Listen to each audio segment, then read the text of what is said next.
Welcome to the Train Your Brain podcast. We are your hosts, Ed and Brittany Holmes, and we are the founders and coaches of a company called Axios Coaching. And we started this podcast, Train Your Brain, to give you a little bit of what we do with people one-on-one in your back pocket. Yeah, the whole goal of Axios Coaching is to help you get unstuck. And unstuck why? To help you create a meaningful life. This mixture of fulfillment, purpose, and adventure. So during this podcast, we're going to cover an infinite amount of topics that allow us to keep moving our lives forward into something that's meaningful and matters to us. Yeah, let's get into it.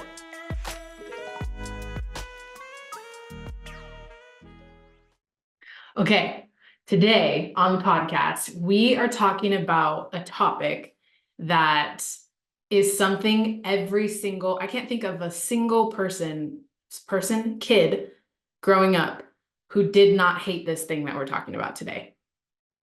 Like it was cabbage. Well, no, not hated more. I can't think of anyone that was stoked about this thing. Yeah. Well, timeouts. Yeah, it was timeouts. Every single one of us hated getting put in timeout as a kid. Yeah.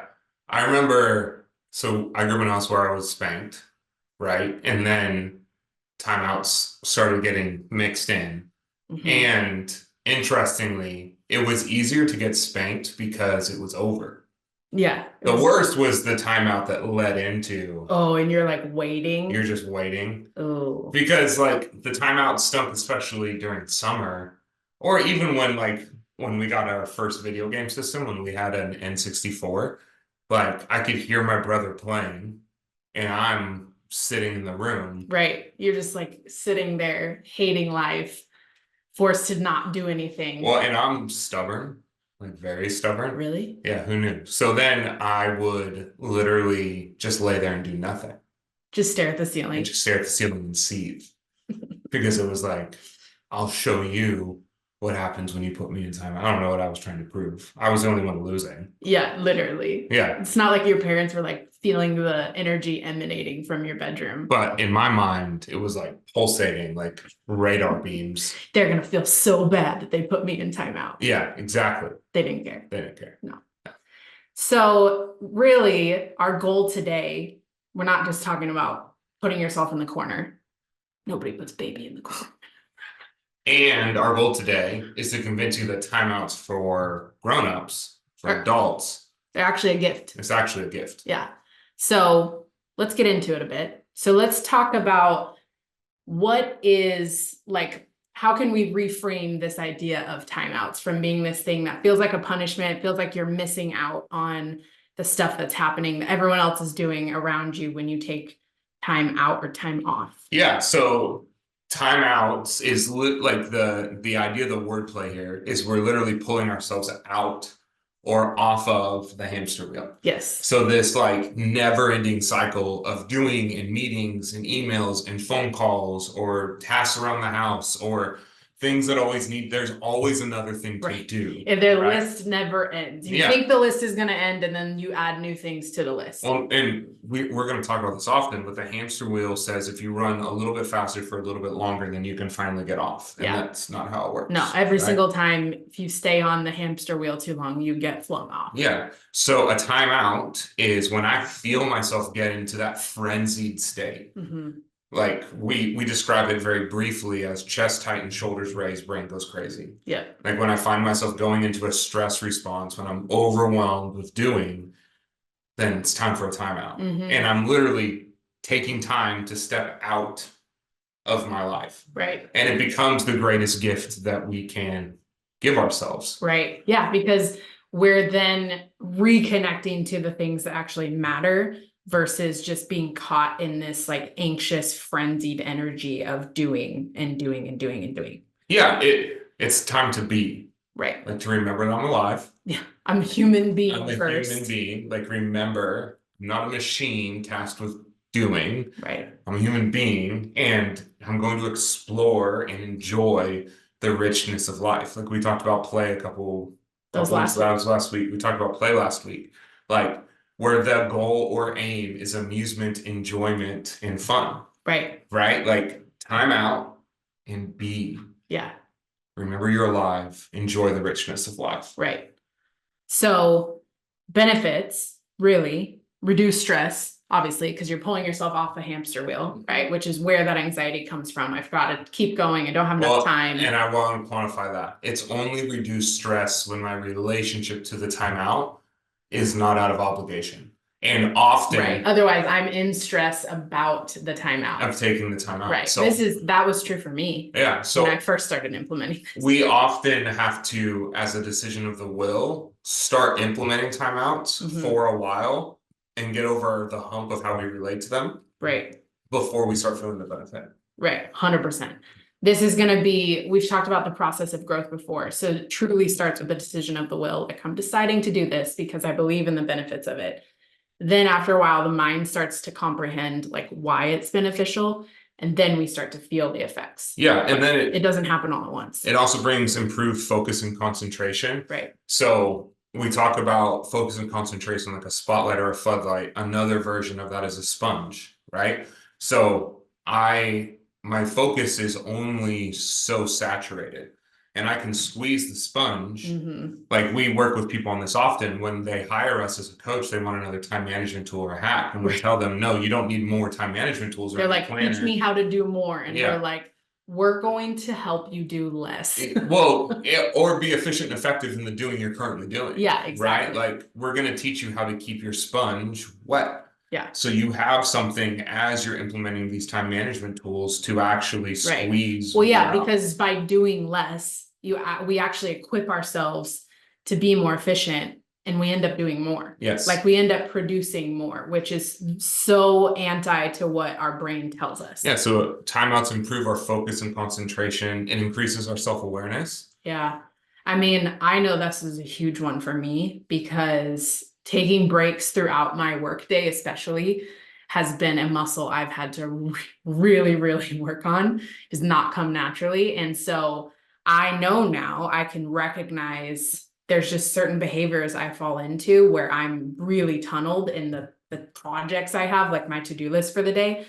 And I recognize things in myself now that I couldn't see before. Like, only you were able to point out those things to me before, which usually didn't make me very happy. Yeah. When I'm in it, I'm not seeing it.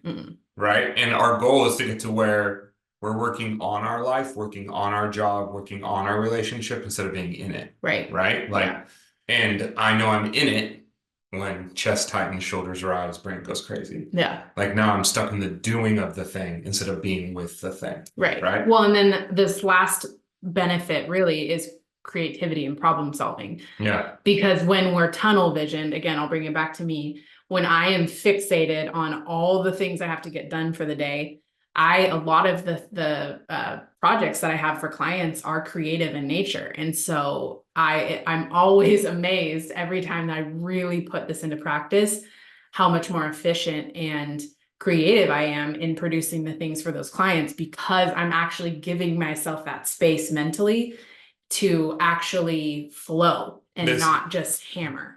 This is where that sponge analogy is great. Creativity, like, you got to have something to give in that moment, right? Like, if I'm dry, then there is no problem solving. There is no creativity. There's just hammering. Yeah. And so many of us are walking around with this dry sponge trying to squeeze every last drop out, when the more efficient thing is to take a time out and do the things that rehydrate the sponge. Exactly. And we're going to talk about knowing your indicators in a second. Like the behaviors that start showing up that let you know sponge is getting dry, you're back on the hamster wheel. Yeah. Like, let's just give a quick example. What would be an indicator for you? An indicator for me would be scrolling on my phone. Because you're trying to distract yourself or like disappear from all the stuff that you feel overwhelmed by. Or eating outside of my nutritional plan. Like, when I find myself standing in front of the fridge with the door open, just kind of staring, hoping that like a Dairy Queen blizzard is going to show up. That's dope. Do you remember? Okay, we've been talking about a lot of Disney Channel movies. Yeah. Do you remember Smart House? No, I don't remember. You don't remember Smart House? Okay, in the Disney Channel classic Smart House, I was raised in a Christian household, so I wasn't. You remember the mom in Pitch Perfect 2? Yeah. She's the main character in Smart House. Oh, wow. She plays the computer like house mom. and this house is smart. And if the kid said the food that he wanted, it like came up in this magical thing out of the counter. Just made me think about how cool that would be if you had a fridge like that. But when you start now I'm thinking about a blizzard coming out of our counter. Full circle. A chocolate chip cookie dough right blizzard just came because you cut. Can you imagine how many things we would conjure up just by our thought? We're off track. So we digress. Here's the interesting thing. The struggle with timeouts as a kid is the same as the struggle with timeouts as an adult. Yeah, it's FOMO. It's what other people are doing. Yeah, I want to be out there doing what other people are doing. People are achieving more.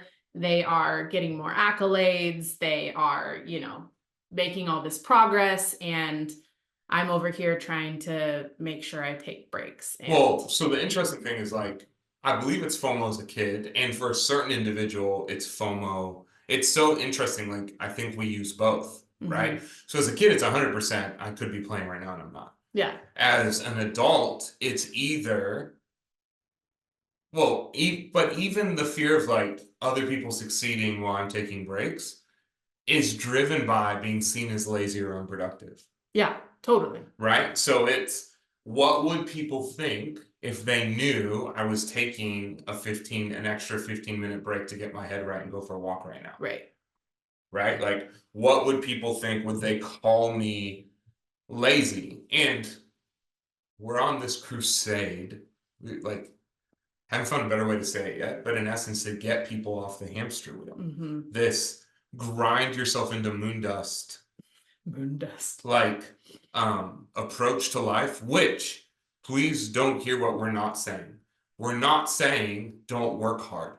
No, we're not saying that. These two things are not pitted against each other. They go hand in hand. It's not being or doing. Yes. It's which one comes first. Correct. Right? So literally scientifically, if I'm sitting at my desk hammering for 8 hours a day, I am less productive than if within those 8 hours, every hour I took a 15-minute break. I will actually be more productive statistically standing up, walking away from my desk, checking in on people, going for a walk, reading something that inspires me, doing some push-ups, like whatever it is. Yeah. I'm going to be more productive getting away and taking a time out than if I just stayed there. Well, it's the concept of slow productivity. Like, if you don't believe what we're talking about, go purchase the book Slow Productivity by, who's it by? Shoot, no, I can't remember his name. We'll have to put it in the show notes. Look it up. So we'll put it in the show notes. Yeah. Great book. Cam Newport. There it is. Yeah. So here's a prompt for you. Journaling prompt. When we're telling you to take a 15-minute break every hour, I want you to take the time to write out the stories about why you can't do that. Why that can't happen. And I worked shift work for a long time. Like, I 110% get that there's jobs where this is not an option. Yeah. I understand that. So we're talking more knowledge work in this space. Well, right? And there's ways to get creative depending on the type of job that you have. You do get break, it's federal law. Yeah. So yeah, but I'm saying, like, you might not be able to take one every hour. For sure. Right? Yeah. But like with knowledge work, if you're sitting at a computer, you're in charge of your time, you're largely project management based, right? Then these breaks are something that's on you to take, that you have the option to take. Right. So take the time. What are the objections you have to regularly building timeouts into your daily rhythm? Yeah, because there's probably going to be a lot of them to start, and that's okay. Like, it's okay if you have a whole page of objections to doing that. I know I did when I started this practice. So let's get into a little bit, before we wrap up, let's talk more about this idea of being versus doing, because this is something we've lightly touched on in a few episodes now, and it's a big concept, right? So we mentioned earlier, being and doing they're often pitted against each other, but it's not how it actually works. They actually are like two sides of a coin. Yeah, they're yin and yang. Yes, exactly. And the more important question is, which one fuels the other? Yeah. So getting caught up in the task, getting on the hamster wheel, squeezing the sponge until it's dry, is a bottomless pit which interestingly, I neither run out of the bottom, I never reach the bottom, and I continually shrink myself in the midst of it, Yeah. right? So like it's like It's like the continuing. walls are closing in around you. It's the feeling of claustrophobia. Yeah, I have so like it's so interesting when you ask someone, "Hey, how are you doing?" I'm really stressed. Why? I have so Well, much. they'll usually say, I'm so busy. I'm so busy. Yeah. Why? Well, I have so much to do, Mhm. right? So doing is this bottomless pit in which we constantly get more and more pressure. Well, and our culture nobilizes being or doing. Yeah. Like it nobilizes, I'm producing all of this stuff all of the time. Well, so even the idea that doing and productivity aren't the same thing, Yeah, that's a concept. which is another principle in slow productivity, is we have exchanged productive and efficient output for the For completion of tasks. Yeah. Right. Where we can end up, we saw this when we first started the business, like me especially, because I have historically been so task driven. I love crossing an item off a to-do list, right? I was, without even realizing it, I was creating things for myself to do that was just busy work that wasn't actually moving our businesses forward. We do this all the time because it feels, we literally get a dopamine hit when we cross something off a list, when we complete a task, even if that actually isn't producing any real tangible results. It's not actually productive. Yeah. But I feel busy. Yeah. So I feel productive. Yeah. So then it's a trap. Being, like we said, is this feeling alive, enjoying the richness of life. It's being centered on who you are, like who you be, right? Like we have core values that guides us. I have 3 core being words that guide me: worthy, authentic, and confident, right? Like when I feel lost, I can return to those 3 things. Which, by the way, if you don't know what that is for you, we have an episode coming up where we're going to help walk you through some questions for that. So, and then ultimately, there is no end to the space and being. And when I'm rooted in like this is something that we're experiencing in our lives, as we continue to get more and more clear on who God has for us to be, we're cutting out stuff we do. Yeah. Like, yeah, because we realize it's not actually in line. It's not actually in line with who we be. And so job opportunities, income producing opportunities, we've even realized that we're working through the realization there's some stuff we built in our business that is not in alignment with who we be. Yeah. And we're in the process of like starting to talk through how do we transition that stuff. Right. It might be in the future. Yeah. We don't know. We don't know. But when I know my beingness, doing flows naturally. Yeah. It's only out of a place, this just hit me. It's only out of a place of scarcity where I feel like I need to grab for control. Again, I'll own this. When I have needed to grab for control because I feel uncertain about the future, that's when I start grabbing for what can I do? What can I create? What can we push out there to like move stuff forward? And then almost every single time, without a doubt, we end up hitting a wall, and God very graciously, like, opens our eyes and helps us realize like, oh no, this is actually not in line with who you're made to be. Yeah. Yep.